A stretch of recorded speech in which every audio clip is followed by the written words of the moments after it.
नमस्कार, जय हिंद। भारत तक का स्पेशल शो मित्र देश देख रहे हैं आप और मैं हूं आयुष।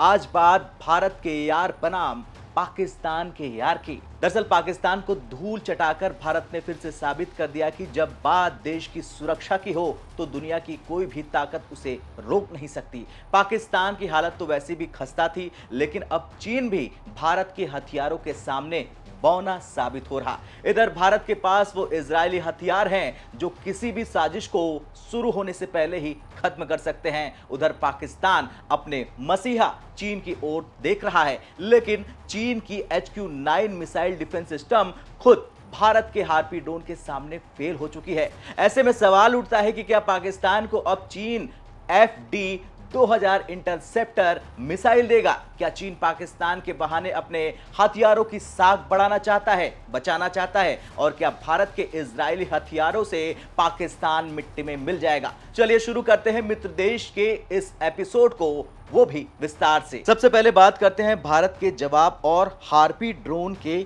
हमले से, जो दिखा रहा कि भारत का यार इजराइल अपनी टेक्नोलॉजी से कैसे पाकिस्तान जैसे नापाक देश को नाको चने चबवा रहा। दरअसल जब पहलगाम में हमला हुआ और देश दहला तो भारत ने ऑपरेशन सिंदूर चलाकर ऐसा जवाब दिया कि दुश्मन की रूहें कांप गई। और इसके जवाब में सबसे अहम हथियार था इजरायली हार्पी ड्रोन। ये कोई आम ड्रोन नहीं, 23 किलो विस्फोटक लेके उड़ता है ये, और पहले दुश्मन की निगरानी करेगा और फिर जब टारगेट फिक्स हो जाएगा तो सीधे सुसाइड अटैक करता है। पाकिस्तान ने सोचा था कि उसका HQ-9 मिसाइल डिफेंस उसे बचा लेगा, लेकिन हार्पी ने हवा में ही उसे तबाह कर दिया। अब HQ-9 की हालत यह है कि पाकिस्तान सोशल मीडिया पर खुद चीनी हथियारों का मजाक बना रहा।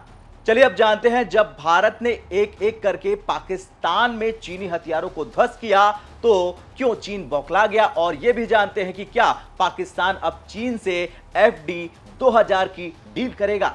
दरअसल HQ-9 की बर्बादी से चीन की छवि को अंतर्राष्ट्रीय झटका लगा। जिस हथियार को वो मेड इन चाइना की शान बताता था, वो भारतीय ड्रोन से धूल चाट गया। और अब खबर आ रही कि पाकिस्तान ने चीन से FD-2000 इंटरसेप्टर मिसाइल की मांग की है। दरअसल FD-2000 ये HQ-9 सिस्टम का इंटरसेप्टर मिसाइल है। 200 किलोमीटर तक की रेंज है, मल्टी टारगेट एग्जीबिशन, लेकिन अब तक टेस्टिंग में इसके नतीजे बहुत अनिश्चित रहे हैं। मिडिल ईस्ट की रिपोर्ट कहती है कि पाकिस्तान के पास HQ-9 सिस्टम तो है, लेकिन FD-2000 मिसाइलें नहीं। चीन पाकिस्तान पर दबाव बना रहा, या तो हमारी टेक्नोलॉजी की इज्जत बचाओ या अगली बार हथियार नहीं मिलेगा। चलिए अब बात करते हैं उन हथियारों की जिनसे पाकिस्तान की हर साजिश को भारत ने तबाह कर दिया। सबसे पहले बात बराक 8 मिसाइल सिस्टम की करें, जो इजराइल और भारत का ज्वाइंट प्रोजेक्ट है। दुश्मन की कोई भी मिसाइल, ड्रोन या फाइटर जेट बच नहीं सकता।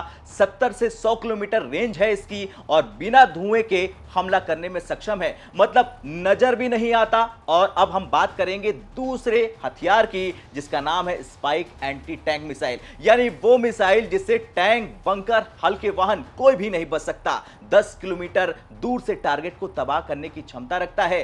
फायर एंड फॉरगेट सिस्टम से लैस है, यानी एक बार फायर किया फिर दुश्मन की खैर नहीं। अब बात करते हैं तीसरे नंबर पर स्पाइस 2000 बम, जो पहले ही बालाकोट एयर स्ट्राइक में इस्तेमाल किया जा चुका है। 60 किलोमीटर रेंज और सटीकता इतनी जबरदस्त कि छत फाड़कर सीधे अंदर विस्फोट करता है। इसने पाकिस्तान के आतंकी ठिकानों को ऐसे उड़ाया कि आवाज तक गूंज रही है अभी भी। चौथा है डर्बी और Python 5 air to air missile. बात डर्बी की करें तो ये 100 kilometre range, active radar seeker, और अब अगर बात करें पाइथन की तो ये 360 डिग्री टारगेट किलिंग करने में सक्षम है। सुखोई, मिराज और F-16 जैसे फाइटर जेट पर इसकी तैनाती पूरी तरह से संभव है। पांचवा है तेवर राइफल और हेरोन UAV। बात तेवर की करें तो ये हल्की, फुर्तीली और सटीक स्पेशल फोर्सेस की पहली पसंद है, और हेरोन ड्रोन जो लंबे समय तक निगरानी कर सकता है, दुश्मन की हर हरकत को पकड़ सकता है। छठे नंबर पर आता है अल्ट्रा रडार और MF स्टार C रडार, जो मल्टी टारगेट ट्रैकिंग में सक्षम है। मिसाइल गाइडेंस से लैस और भारत की नौसेना का सुपर पावर कहलाता है। ये तो आपने जान लिया कि इजराइल के वो हथियार जो पल भर में पाकिस्तान को खाक कर सकते हैं, लेकिन दूसरी तरफ अब खुद पाकिस्तान के सोशल मीडिया पर लोग कहने पर मजबूर हो चुके हैं कि चीन के हथियार सिर्फ दिखावे के हैं, असली ताकत तो भारत के पास है। यानी इधर HQ-9 फेल हुआ, उधर पाकिस्तानी जनरल चीनी डेलीगेशन को सफाई देते घूम रहा है। चीन का आरोप है कि पाकिस्तान ने हमारे हथियारों की सही मेंटेनेंस नहीं की, लेकिन सच्चाई यह है कि चीनी हथियारों की क्वालिटी भारत के स्टैंडर्ड के सामने बहुत पीछे है। अब चीन पाकिस्तान को FD 2000 देकर अपनी छवि सुधारने की कोशिश करेगा, लेकिन जब भारत के पास हार्पी, बराक 8 और स्पाइस जैसे हथियार हों तो FD 2000 भी काम नहीं आएगा। दरअसल भारत आज सिर्फ अपने लिए नहीं बल्कि अपने हथियारों के माध्यम से दुनिया को यह संदेश दे रहा कि ताकतवर बनो, सटीक रहो और जवाब ऐसा दो कि दुश्मन सोचने पर मजबूर हो जाए। पाकिस्तान के पास न तो हथियार है और न ही टेक्नोलॉजी, और अब तो दोस्त चीन भी उसका नाराज हो चुका है, जबकि भारत के पास इजराइल की सबसे एडवांस टेक्नोलॉजी, अपनी मिसाइलें और सेना की वो ताकत है जो हर दुश्मन का जवाब बन चुकी है। चलिए अब आपके मन में एक और सवाल का जवाब देते हैं कि भारत पाकिस्तान भिड़ंत में दुनिया के बड़े बड़े देश किसके साथ है? ईरान, तुर्की, सऊदी का क्या स्टैंड है? दरअसल पाकिस्तान ने बीती रात भी भारत के शहरों को निशाना बनाने की कोशिश की, वो भी नाकाम कर दिया गया।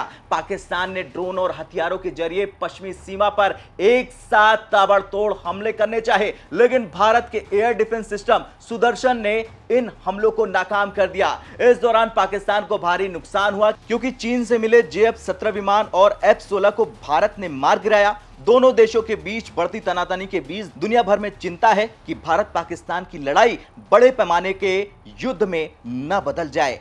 दुनिया के तमाम ताकतवर मुल्क आतंकवाद के खिलाफ भारत की लड़ाई के प्रति अपना समर्थन जताते हुए कूटनीति का रास्ता अपनाने की बात कर रहे हैं, लेकिन इस बीच एक देश का बयान सबका ध्यान अपनी ओर खींच रहा, और वो है तुर्की, जो खुलकर पाकिस्तान का समर्थन करते दिख रहा। रात जब पाकिस्तान बड़े ही बेशर्मी से भारत के सैन्य और नागरिक स्थानों को निशाना बनाने की कोशिश कर रहा था, तब तुर्की के राष्ट्रपति रेजब तैयब एर्दोगन अपने पाकिस्तानी भाइयों की सलामती की दुआ कर रहा था।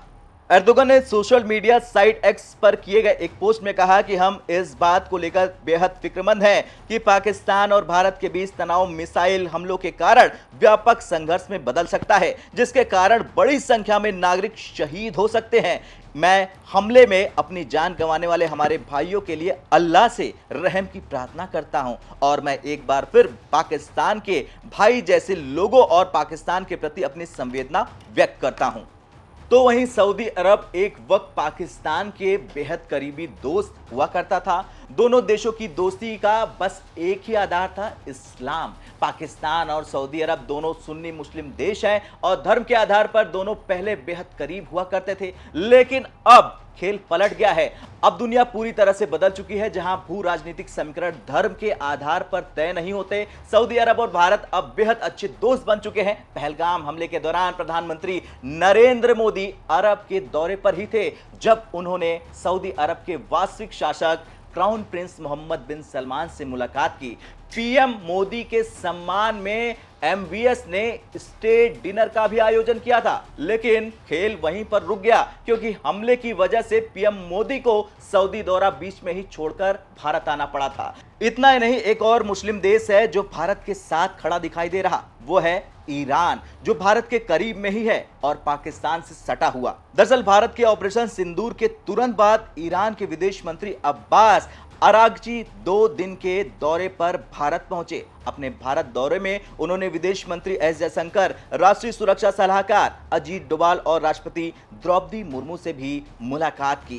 इस दौरान उन्होंने भारत और पाकिस्तान दोनों ही देशों से संयम बरतने की अपील की, लेकिन सच्चाई यह है कि पाकिस्तान ने संयम नहीं बरता और उसने उकसावे वाली कार्रवाई की।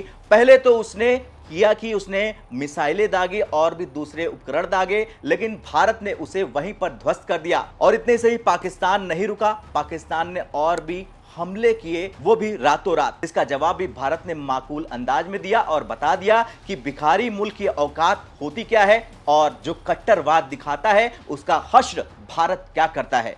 इस दौरान ईरान से आए मेहमान ने भारत और पाकिस्तान दोनों को ही संयम बरतने की अपील की, खासकर क्षेत्रीय देशों के बीच आर्थिक सहयोग को बढ़ाने के लिए, और मेरा मानना है कि ऐसा ही होगा।